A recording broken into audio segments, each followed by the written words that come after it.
아마도 베이비 부모 세대라고 하면 누구나가 다 전쟁이라고 하는 것을 직접 경험하지는 않았어도 전쟁이라고 하는 것에 대한 막연한 공포는 다 가지고 있을 듯 합니다. 그런 전쟁이 없다는 것만으로도 참 감사하면서 살았는데, 이제는 전쟁 못지않은 코로나라고 하는 사태가 온 지구상을 뒤덮으면서 50만 명이 넘는 사람이 죽음을 당했지요. 이런 엄청난 그런 상황 가운데 놓여져 있습니다. 21세기의 그 첨단 과학, 첨단 의학조차도 거의 속수무책으로 지금 당하다시피 하고 있는 이런 상황이죠. 사실 지금의 의학이 아니라고 한다면 인류의 절반이 없어졌어도 과언이 아니다 싶을 만큼 엄청난 상황이지요. 그런 상황 가운데서 우리가 또 지나온 반년을 이겨내고 지금 이 자리에 이르러 섰습니다. 지금까지 인도하신 하나님께 감사와 찬양과 영광을 올려드립니다. 민수기 11장에 보면은 모세가 이스라엘 백성을 인도해 가는 과정에서 너무 힘이 드니까 사사건건이 힘들다, 부족하다, 원망하고 또 항의하고 하는 그러한 백성들을 보다 지쳐서 나중엔 너무 힘이 드니까 하나님 앞에서 뭐라고 기도를 하느냐면, 하나님, 제가 이 백성을 배했습니까?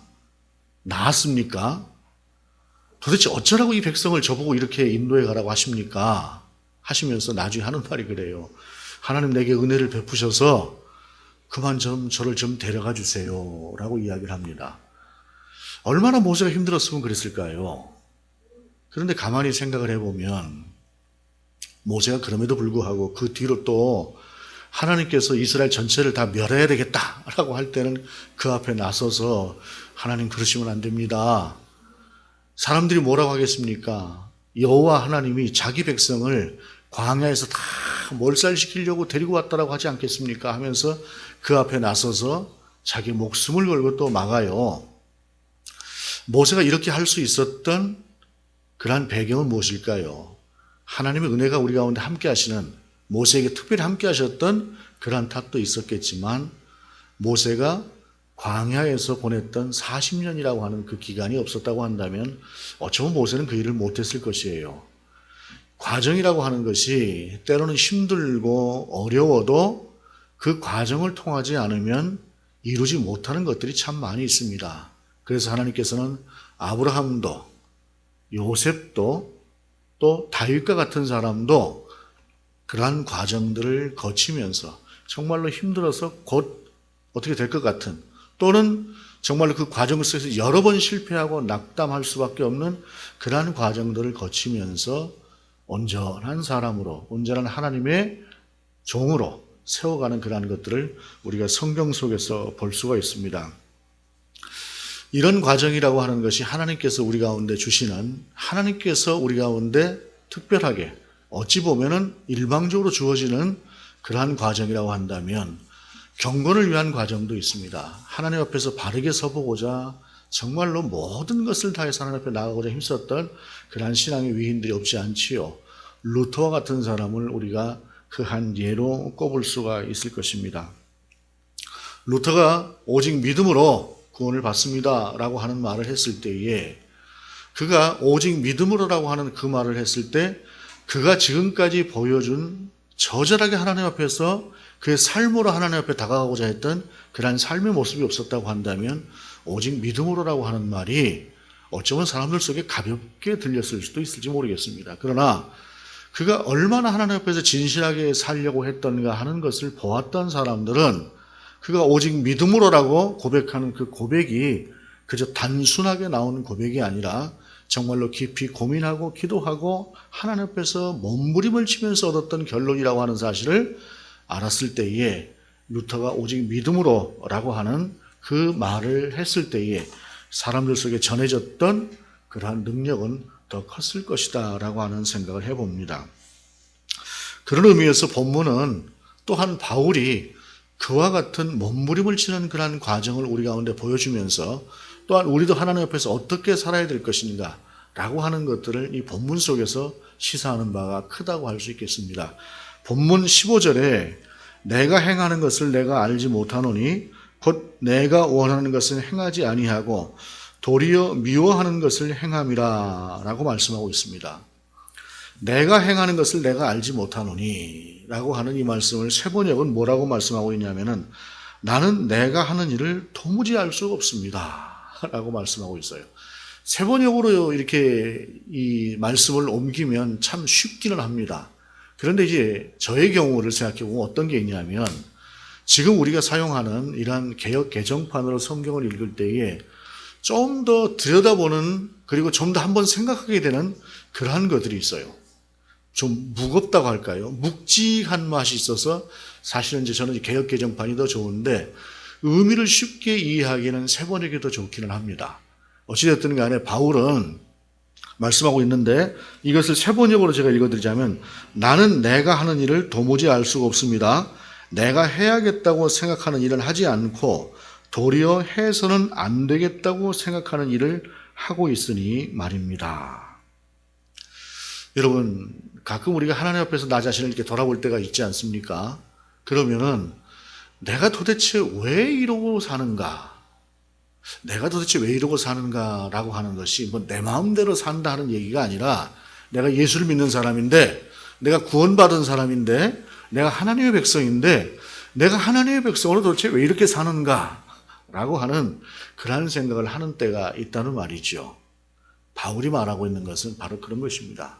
바울이 지금 고백하고 있는 것은 내 마음을 나도 모르겠습니다. 내가 나를 이해 못하겠습니다. 내가 왜 그리스도인임에도 불구하고 그리스도인답게 살아가는 것이 아니라 그렇지 못한 모습으로 살아가고 있을까요? 라고 하는 것을 고백하는 것이 오늘 본문의 고백이다라고 하는 것입니다. 사실 이러한 고백에 있어서는 전제가 있습니다. 그것은 무엇이냐면 구원을 무엇으로 받습니까? 라고 우리가 질문을 받는다면 구원은 분명히 믿음으로 받습니다. 구원은 믿음으로 받는데 그런데 믿음으로 구원을 받는다고 하니까 그러면 우리의 삶이라고 하는 것은 그렇게 중요한 것이 아니겠네요 라고 생각을 하는 그러한 이분법적인 사고가 가능해진다는 것입니다. 왜냐하면 구원은 믿음으로 받는 것이니 삶이 좀 떨어진다고 한들 무슨 소용이 있겠습니까? 구원은 받지 않겠습니까? 라고 하는 그런 생각을 하는 사람들이 주변에 있었던 것이에요. 오늘날 한국교회도 사실은 좀 이러한 상황 가운데 놓여졌었던 잘못된 이분법적인 사고 가운데 놓여졌던 때가 없지 않습니다. 그러나 지금은 조금씩 그것을 교정해가는 그러한 시대에 놓여져 있는데요. 예를 들자면 이런 것입니다. 결혼을 한다고 할 때에 사랑이 결혼의 제일의 조건이다 생각하는 두 사람이 만나서 결혼을 했다고 칩시다. 사랑이면 다 됩니다. 라고 생각하고 그들이 결혼을 했다고 한들 최소한의 누굴 공간은 있어야 될 것이고 최소한의 먹어야 될 거는 먹거리는 있어야 될 것입니다. 삶에 필요한 것들이. 결혼이 정말로 온전한 사랑, 절대로 그 어떤 것도 생각할 수 없는 너밖에 없다는 그런 사랑으로 설사 결혼을 했다고 할지라도 그것만으로 나머지가 영이 되지는 않는 것처럼 우리가 그리스도인으로서 믿음으로 구원을 받는다고 해서 믿음만으로 우리가 그냥 그대로 모든 것이 다 해결되었습니다 라고 할 수는 없는 것이다 라고 하는 사실입니다.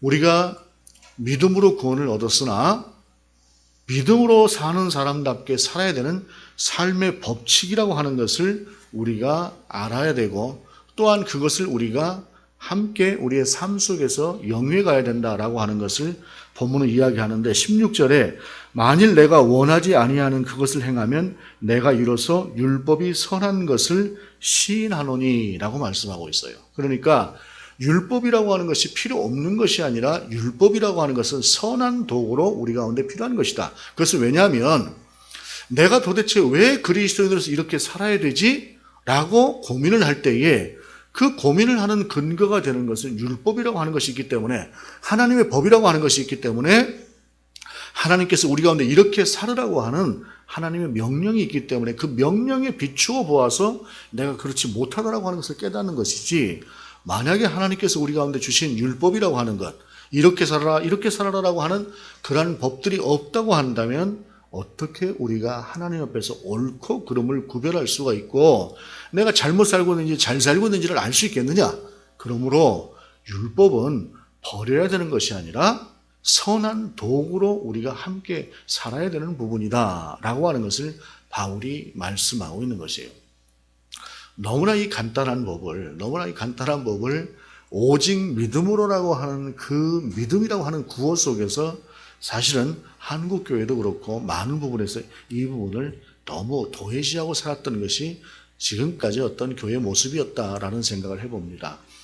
우리가 저 사람은 법 없이도 살 사람이야 라고 이야기를 할 때에 법이 없는 것하고 세상이 도대체 무법천지야 라고 할 때에 법이 없다라고 하는 개념하고 같은 개념이 아니에요. 똑같이 법이 없는 그런 상태를 이야기하고 있으나 저 사람은 법 없어도 살 사람이야 라고 하는 말은 법이 없어도 될 만큼 충분히 선하게 살 수 있다는 말이고 세상이 도대체 무법천지다 라고 하는 말은 법이 없기 때문에 사람들이 엉망으로 살아가고 있다 라고 하는 말이거든요. 그러므로 율법이라고 하는 것은 우리 가운데 무엇이 옳고 그른가 라고 하는 것들을 알게 해주는 그러한 도구로서 우리 가운데 분명히 필요한 부분이다 라는 것을 우리 가운데 전하고 있는 말씀이 오늘 본문의 말씀이라는 것입니다. 이 말씀은 우리가 곧 믿음으로 구원을 얻은 사람들이나 우리의 삶도 믿음으로 구원을 받은 사람답게 살아야 된다라고 하는 것을 이야기하는 것이죠. 그런데 그럼에도 불구하고 우리 가운데 죄라고 하는 것이 함께 거하고 살아요.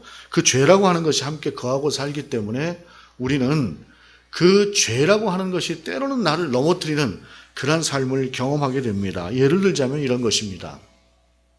우리의 몸이 아주 건강할 때에는 웬만한 감기 같은 것들이 들어오지 않아요. 면역력이 좋을 때는. 그런데 우리가 몸이 좀 약해지고 할 때는 작은 질병도 쉽게 들어옵니다. 쉽게 들어오면서 나를 아주 약하게 만드는 것이에요. 이것은 바로 우리 그리스도인들에게 있어서 영적인 어떤 면역력이라고 하는 부분들, 이런 것들과도 관계가 있다고 볼 수가 있어요. 우리가 예수 그리스도를 믿고 구원을 받은 하나님의 백성이 되었다고 할 때에 그 구원이라고 하는 것이 지금 완전하게 완성된 것이 아니라 구원의 길을 가는 것이에요. 우리에게 바르게 놓여져 있는 길을 가는 것이고 진리를 아는 사람으로서 진리를 따라가는 길을 가는 것이고 하는 그러한 것이기에 그러한 길을 가는 우리에게 있어서 또한 길을 가다 보면 돌뿌리도 있고 때로는 넘어가야 될 산도 있는 것처럼 중간중간에 우리를 힘들게 하는 자꾸 우리를 또 도전시키는 죄의 모습들이 우리 가운데 들어오기도 한다는 것입니다. 예를 들자면 가장 흔하게 우리 가운데 다가올 수 있는 것들이 어떤 것들일까요? 아마도 이 분이라고 하는 것 같습니다. 무엇인가 어디 가서 내가 조금 손해를 본 것 같고 내가 무엇인가 저 사람에게 좀 당한 것 같고 할 때에 이것이 좀 분으로 내 속에 치밀어 올라와요. 그때 이렇게 한마디 딱 해줄 걸 하는 생각 같은 것들이 들어오기도 합니다. 질투라고 하는 것도 있어요. 이거 무엇인가 누구는 또 저만큼 뭔가를 가지고 살아가는데 나는 그렇지 못한 것 같고 하는 것들이 가만히 생각을 해보면 정말로 내가 한심스럽다 하는 생각이 드는 것임에도 불구하고 쓸데없는 그런 분이 우리 안에 일어날 수도 있고 쓸데없는 질투가 일어나기도 하고 쓸데없는 시샘이 일어나기도 해요. 조금 어디 가서 좀 망신 좀 당하면 어때요? 그까짓 거 내가 좀 무시 좀 당하면 어떻습니까? 그런가 보다 하는 것이죠. 여러분, 사람을 보고 무시하는 그 무시한 사람이 잘못된 사람이지 무시당한 사람이 잘못된 겁니까? 적어도 그리스도의 삶 속에 있어서 하나님의 시각에서 볼 때는 누군가를 보고 무시하는 그 사람이 죄인이지 무시당한 사람이 죄인은 아니에요. 다만 무시당했기 때문에 기분만 나쁜 것이지 사실은 아무것도 아닌 것임에도 불구하고 그것 때문에 화가 나고 그것 때문에 분노가 나고 하는 것이 우리 인생이라는 말입니다. 우리가 영적으로 충만해 있을 때는 그것이 아무것도 아니에요. 그런데 사람이 영적으로 충만한 세상을 끝까지 살아간다고 하는 것은 그리 쉬운 일이 아닙니다. 우리는 한때는 정말로 모든 것이 충만해서 그 어떤 것도 이겨낼 만한 죽음인들, 뭐 막으리까? 라고 하는 그러한 고백을 할 만한 신앙을 가지고 있을 때도 있지만 어쩔 때는 정말로 힘들다 하는 그러한 신앙을 가질 때도 있다는 말이에요. 바울이 말하고자 하는 것은 바로 그러한 때에 내가 연약해서 지었던 그런 죄의 상태도 인간에게 있다라고 하는 것을 우리 가운데 말씀하시면서 바울이 이렇게 이야기를 해요. 그러므로 21절에 내가 한 법을 깨달았노니 곧 선을 행하기 원하는 나에게 악이 함께 있는 것이로다. 내 속에는 선을 행하고자 하는 자아와 악을 쫓아가고자 하는 어떤 하나의 본능이 동시에 함께 존재하고 있다. 이것은 없어지는 것이 아니다. 한쪽으로 치우치게 되는 것이다라는 것입니다. 그러면서 바울이 18절, 19절에 내 속, 곧 내 육신에 선한 것이 거하지 아니하는 줄을 아노니 원함은 내게 있으나 선을 행하는 것은 없노라. 내가 원하는 바 선은 행하지 아니하고 도리어 원하지 아니하는 바 악을 행하는도다 라고 말씀하고 있습니다. 여러분, 우리가 우리 자신을 기도도 하지 않고 말씀도 보지 않고 예배도 드리지 않고 그렇게 그냥 그대로 나 자신을 한번 방치해 둔다고 할 때에 지금 내가 가지고 있는 이 상태가 얼마나 유지될 수 있을까요? 오래 유지되지 못합니다. 우리 인생은 본능이라고 하는 것을 따라가게 되어 있는데 본능이라고 하는 것 중에서는 꼭 살기 위해서 꼭 필요한 부분도 있지만 그러나 그렇지가 않고 악으로 흘러가는 부분도 참 많이 있다라고 하는 것을 우리는 우리의 삶 속에서 고백할 수 있습니다. 그래서 20절에 바울은 이렇게 이야기를 해요. 만일 내가 원하지 아니하는 그것을 하면 이를 행하는 자는 내가 아니요 내 속에 거하는 죄이니라. 내 속에 거하는 죄가 또 다른 인격체처럼 그렇게 일어서서 나를 삼키려고 하는 것이다 라는 것입니다. 그러면서 22절에 내 속사람으로는 하나님의 법을 즐거워하되 내 지체 속에서 한 다른 법이 내 마음의 법과 싸워 내 지체 속에 있는 죄의 법으로 나를 사로잡는 것을 보는도다. 문제는 우리가 이 상태를 볼 수 있는가라고 하는 사실입니다. 내가 내 속에서 영적인 다툼이 일어나는 것을 내가 보는 것이에요. 그러면서 내 영적인 다툼 속에서 악한 것이 내 속에 있는 선한 것을 누르고 일어서서 그 선을 꺾고 악이 나를 지배하려고 꿈틀거리는 그러한 모습이라고 하는 것을 바울은 지금 보고 있다라고 하는 것이에요. 즉 이 상태는 무엇이냐면 심각하게 그가 하나님 앞에서 영적인 문제와 육적인 문제를 놓고 영적인 전투를 벌이고 있는 상태다라고 하는 것을 볼 수 있습니다. 우리가 만약에 이 영적인 전투를 하지 않는다고 한다면 자연스럽게 우리 속에서 일어나는 육적인 것 따라가면 그만이에요. 기도하지 않고 말씀 가운데 살지 않고 예배 가운데 살지 않으면 아마도 얼마 가지 않아서 우리 모두가 악에게 굴복당하는 상태로 가기 쉬울 것입니다. 일주일에 한 번 드리는 예배, 어쩌면 그것은 우리가 우리의 호흡기를 떼지 않을 만큼의 최소한의 것일 수도 있어요. 그나마 그게 있어 내가 숨을 쉰다 라고 할 만한, 그러나 그것마저도 끊어져 버린다고 한다면 우리는 자연스럽게 악에게 끌려가는 그러한 삶을 살게 될 것입니다. 바울처럼 보지도 못해요. 그냥 자연스럽게 끌고 가는 것이지. 여러분, 세상에 중독이라고 하는 말이 몇 가지들이 있어요. 마약 중독, 술 중독, 뭐 이런 것들. 담배도 중독이죠. 중독치고 좋은 게 별로 없습니다. 그런 것들은 노력하지 않고 자연스럽게 됩니다.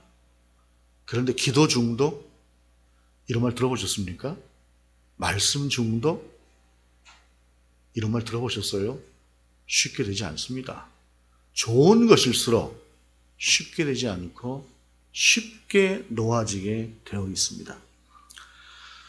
어떤 목사님이 이런 말씀을 하세요. 리더십들과 함께 데리고 아니라 리더십들을 모시고 그리고 이제 리더십 훈련을 하러 갔어요. 교회 내에서 어떤 지도자 그룹들을 모시고 그리고 이제 그 신앙 수련회를 하러 가서 세족식도 해주고 아주 화기애애한 상태에서 그렇게 한 팀이 갔다가 돌아오는데, 돌아오는 길에 승합차를 이렇게 목사님이 끌고 이렇게 딱 오는데 그만 옆에 어떤 차가 하나 쉥 옆으로 들어오더니 오른쪽 앞 범퍼를 살짝 긁는 듯이 그냥 앞으로 스쳐 지나갔다가 이 목사님 얼른 끊고 그냥 옆으로 꺾고 아주 그냥 너무 놀란 그런 상태로 사고가 살짝 난 거예요. 그쪽 실수지요. 조금 전까지 충만했던 은혜가 있었죠. 목사님, 권사님 하면서 서로 그냥 하나님을 찬양합시다 했던 그 찬양과 그 기쁨과 감격이 그대로 그 순간에 유지됐을까요? 순간 튀어나오는 말이 돼요. 순간 튀어나오는 말이. 그 얘기는 제가 하지 않겠습니다. 우리 인생이 그렇습니다. 정말 어렵습니다. 쉽지 않습니다. 우리는 늘 넘어지기 쉽고 늘 하나님과 멀어져 가기 쉬운 그러한 상태를 살아갑니다. 바울은 그러한 상태에서 자기 자신이 악과 선이 자기 자신 속에서 싸워가는 것을 그가 본 거예요. 그러면서 이렇게 이야기를 합니다. 오라 나는 곤고한 사람이로다. 이 사망의 몸에서 누가 나를 건져내랴. 엄청난 탄식이지요. 절망적인 탄식입니다. 오라 나는 곤고한 사람이로다 라고 하는 말은 정말로 비천한 나요 라고 하는 말입니다. 왜 이렇게 나는 비천한 자냐, 이렇게 나는 한심한 자냐 라고 하는 말이 오라 나는 곤고한 자로다 라는 말입니다. 그래서 세번역이나 공동번역은 나는 비참하다 라고 그렇게 번역을 하고 있어요. 자신이 사도고 복음을 전하는 자고 가는 데마다 하나님의 뜻대로 살아라 라고 그렇게 전하는 사람인데, 정작 자기 자신은 아무도 보지 않는 자기만의 시간 속에서 자기 자신을 들여다볼 때 전혀 그렇지가 않은 그러한 모습들. 복음을 전하고 있었는데 자꾸 옆에서 복음에 반대되는 것들로 회방을 하는 그러한 자들에 대해서 바울 소개라고 해서 그 사람에 대한 사랑만 있었겠습니까? 미움도 있고 분노도 있지 않았겠어요? 성도라고 잘 양육을 하고 있는데 어디 가서 엉뚱한 이야기를 듣고 와서 믿음으로만 구원받는 거 아니라는데요. 이렇게 와서 자꾸 바울 앞에 와서 이야기하고 하면 바울인들 그 사람 생각할 때 아우 하는 생각이 들지 않았겠습니까? 그런 생각들을 하면서, 물론 이런 것만들은 아니에요. 이런 것만들은 아니고 육적인 어떤 다른 본능들도 있을 수밖에 없고, 그런 모든 것들이 일어날 때에, 그리고 도저히 그것이 잠재워지지 않을 때에 바울이 탄식을 하면서 오라 나는 곤고한 자로다, 나는 비참한 사람이다 라고 하는 것을 고백하면서 탄식하면서 누가 나를 이 속에서 구원해 줄 것이냐 라고 하는 것입니다. 바울이 이와 같은 고민을 얼마나 철저하게 했는가, 고린도전서 15장 31절에 이렇게 말씀하고 있어요. 형제들아, 내가 그리스도 예수 우리 주 안에서 가진 바 너희에 대한 나의 자랑을 두고 단언하노니 나는 날마다 죽노라. 한편에서 그가 날마다 죽는, 날마다 하나님 앞에서 몸부림치는 것을 자랑이다라고 이야기를 하고 있어요. 그럼에도 불구하고 바울은 너무 힘들어서 오라 나는 비참한 사람입니다. 누가 나를 이 사망에서 건져줄 것입니까? 라고 외치고 있는 것이에요. 그러면서 그 다음에 말씀하시죠. 우리 주 예수 그리스도로 말미암아 하나님께 감사하리로다. 마치 이와 같습니다. 시편 58편을 보면 바울이, 제가 자주 말씀드리는 말씀이기도 합니다만, 시편 58편에 그 말씀의 제목이 붙어 있어요. 다윗이 사울을 피해서 굴에 숨어 있을 때다라고 하는 그런 제목이 붙어 있습니다. 거기에 어떤 구절이 나오냐면은, 이 하나님이여 내 마음이 확정되었고 내 마음이 확정되었사오니 내가 노래하고 내가 찬송하리이다. 내 영광아 깰지어다. 비파야 수고마 깰지어다. 내가 새벽을 깨우리로다 라고 말씀하고 있어요. 이것은 무엇일까요? 사울이 자기 자신을 죽이려고 쫓아다니니까 굴 속에 숨은 것이에요. 굴 앞쪽으로 사람이 왔다 갔다 하는 거예요. 사울의 병사가. 자기가 곧 죽게 생긴 거예요. 얼마나 간절히 기도했겠습니까? 하나님 저를 살려주세요. 하나님 제게 기름을 부어주지 않았습니까? 기름 부어놓고 나를 왕세우겠다고 하더니 지금 저를 죽이겠다고 하시는 겁니까? 그 안에서 담대할 수 있을까요? 아유, 하나님 저한테 기름 부어주셨는데 뭐 까짓 거 앞에 왔다 갔다 하는들 어떻게 되겠습니까? 그러지 않았을 것입니다. 정말로 그 안에서 간절하게 하나님 앞에서 기도했을 것입니다. 그 간절한 기도를 통해서 마침내 사울의 병사들이 물러가고 하나님께 자기 자신이 주시는 확신이 들었을 때 하나님 이제 제가 살았군요 할 때에야 비로소 비파야 수고마 깰지어다 내가 새벽을 깨우리로다 라고 하는 이 담대한 고백을 다윗이 할 수 있었을 것이에요. 그 과정이라고 하는 것을 통해서 그렇게 되는 것이죠. 바울도 마찬가지입니다. 비참한 상태, 절망적인 상태, 내가 도대체 사도인가? 내가 복음을 전할 자격이 있는 존재인가? 내가 그리스도인인가? 라고 하는 그러한 고민을 처절하게 하던 중에 또다시 바울은 정해진 한 가지의 정답을 다시 한번 의지하게 되는 것이 그것은 뭐냐면 우리 주 예수 그리스도께 감사하리로다.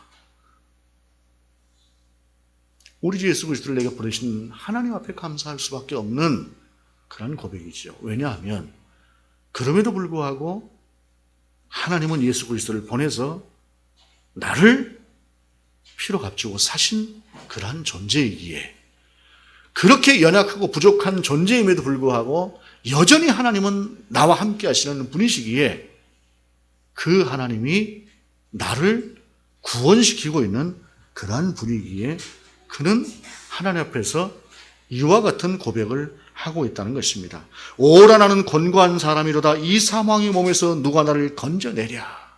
그 절망적인 그러한 탄식을 넘어선 뒤에야 비로소 우리 주 예수 그리스도로 말미암아 하나님께 감사하리로다라는 고백을 하게 되었다는 사실입니다. 여러분, 우리가 분명히 하나님 앞에서 기뻐하고 즐거워하고 하나님을 찬양하며 정말 좋으신 하나님 앞에서 하나님과 정말 가깝게 그렇게 친밀하게 지내는 그런 삶을 살아야 합니다. 그러나 그럼에도 불구하고 우리 하나님 앞에서 또한 그 구원을 베푸신 하나님 앞에서 우리 자신의 모습을 돌아보는 그 돌아봄이라고 하는 것이 우리 가운데 또한 절대적으로 필요하다라고 하는 것을 오늘 우리는 본문을 통해서 다시 한번 발견하게 됩니다. 여러분, 이러한 과정이 없는, 이러한 바울과도 같은 과정이 없는 기쁨이라고 하는 것이 몇 점을 줄 수 있는 기쁨일까요? 이러한 절망의 상태에서 하나님을 향해 부르짖고 그 부르짖음 끝에 우리 주 예수 그리스도께 감사하리로다, 하나님께 감사하리로다라는 이 고백을 했던 바울의 고백과도 같은 이 감사와 우리가 하나님 앞에서 감사하다고 있는 이 감사의 차이는 어느 정도일까요? 오늘은 맥주 감사절입니다. 지난 6개월을 돌아보며 지금까지 우리를 인도하시는 하나님 앞에서 우리가 감사로 예배를 드리는 날입니다. 우리는 분명히 하나님 앞에서 감사를 잊지 않는 사람으로 살아가고 있을 것입니다. 돌아볼 때마다 감사하죠. 그런데 그 감사가 과연 바울과도 같은 이러한 과정을 거치면서 나를 돌아보면서 하나님 앞에 드리는 감사인가? 라고 하는 것은 우리가 한번 생각해 볼 일이다라고 하는 사실입니다. 지난 6개월이라고 하는 그 과정을 통해서 오늘 우리가 왔듯이 또한 앞으로 우리에게 주어진 과정을 통해서 하나님께서 우리를 인도하실 것입니다. 여러분, 우리에게 필요한 것은 과정도 분명히 필요하다고 하는 사실입니다. 특별히 오늘 본문을 통해서 보여주었던 이 바울이 하나님 앞에서 절망하고 탄식했던 이러한 과정이 또한 우리 가운데 필요하다라고 하는 것을 우리가 오늘의 말씀을 통해서 다시 한번 깨닫게 될 수 있기를 원합니다. 그리고 우리도 다시 한번 경건을 위한 그리고 바울이 가졌던 그러한 과정 속으로 우리를 드릴 수 있는 그리고 그 과정을 통해서 하나님을 찬양할 수 있는 그러한 우리도 다시 한번 세워줄 수 있는 오늘의 맥주 감사절이 될 수 있기를 원합니다. 기도하시겠습니다. 하나님, 지나간 반년을 인도하셨고 앞으로의 반년뿐 아니라 우리의 인생 전체를 인도하실 하나님, 기도하옵기는 우리가 그 과정을 살아낼 때에 우리 자신을 이렇게 철저하게 돌아보고 정말 우리가 하나님 앞에 서 있는가라고 하는 것을 돌아보는 그러한 과정을 빼지 않고 살아가는 우리가 될 수 있도록 인도하여 주옵소서. 주 예수 그리스도 이름으로 기도드립니다. 아멘.